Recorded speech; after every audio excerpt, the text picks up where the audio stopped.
Deuxième partie de notre débat source recrutement. On a abordé de manière assez générale le digital dans le recrutement.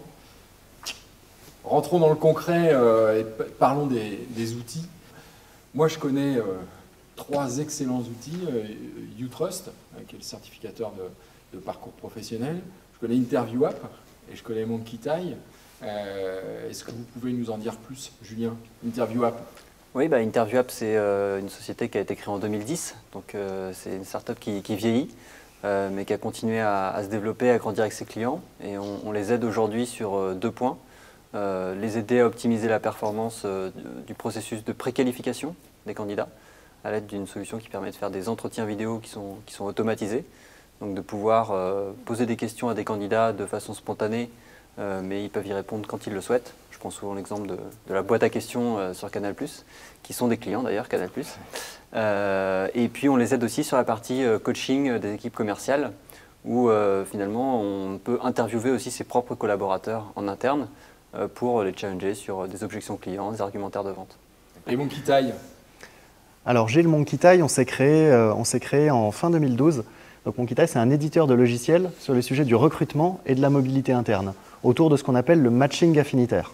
Le matching affinitaire, c'est le fait de prendre en compte, au-delà des compétences, les enjeux de personnalité et de moteur de motivation, pour pouvoir permettre de faire correspondre un candidat ou un collaborateur avec un métier, un poste ou une formation. Et donc on permet sur le recrutement par exemple, on aide les recruteurs à préqualifier des candidats sur des enjeux de compétences, de personnalité et de moteur de motivation, en rapport à une offre d'emploi, une fiche de poste qui a été définie en amont par le recruteur. Est-ce que vous avez justement des exemples d'outils qui sont aujourd'hui à noter et qui sont particulièrement performants quand on parle justement de digital dans le recrutement?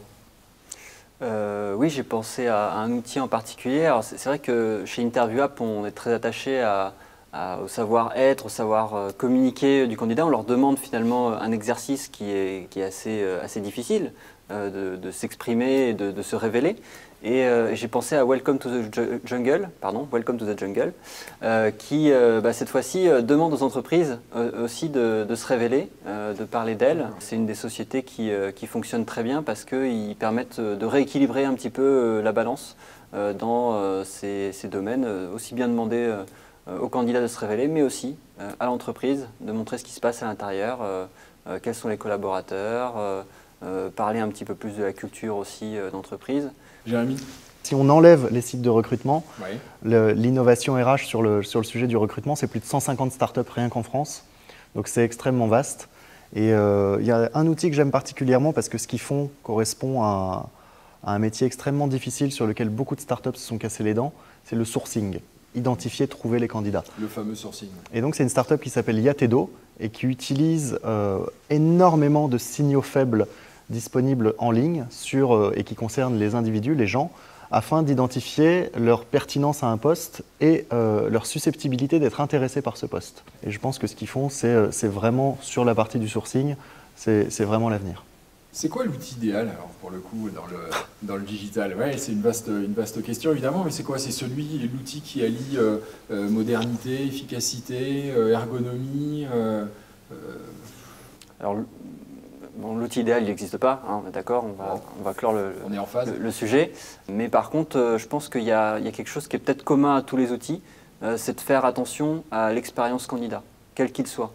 Donc sur la partie interface, je pense que c'est quelque chose qui doit être pris en compte par tous les outils. Ouais. Est-ce que ça n'oblige pas le recrutement à se réinventer? Est-ce que ça n'a pas été du coup une aubaine pour le recrutement et une chance pour le recrutement? Le digital, l'arrivée du digital dans le recrutement? Je dirais que c'est pas que le digital, c'est beaucoup plus large que ça. Parce que à la fois, en fait, dans la manière dont la société fonctionne, rien ne change, mais tout change. Je m'explique. On a un contexte social qui permet d'exprimer beaucoup mieux ses attentes. Le fait de changer de carrière plus souvent, on n'est plus considéré comme un instable, on est considéré comme un dynamique. Tous ces enjeux-là. Et en fait, c'est la perception qui change pour le coup. La perception change parce que, bien sûr, poussé par le digital, on a de l'information qui se transmet beaucoup plus facilement, donc on peut beaucoup plus facilement comparer, on se connecte plus facilement avec les gens, donc il n'y a plus tous ces remparts On peut se concentrer plus facilement sur des tâches à valeur ajoutée parce que le reste commence à être pris par le digital. On peut aller beaucoup plus facilement vers la recherche de sens de plus en plus. Et donc tout ça, ça pousse tous les pans de la société à se réinventer. Et en fait, le digital, ce n'est pas une aubaine pour le recrutement de se réinventer. C'est une nécessité si le recrutement veut continuer à jouer son rôle, en fait.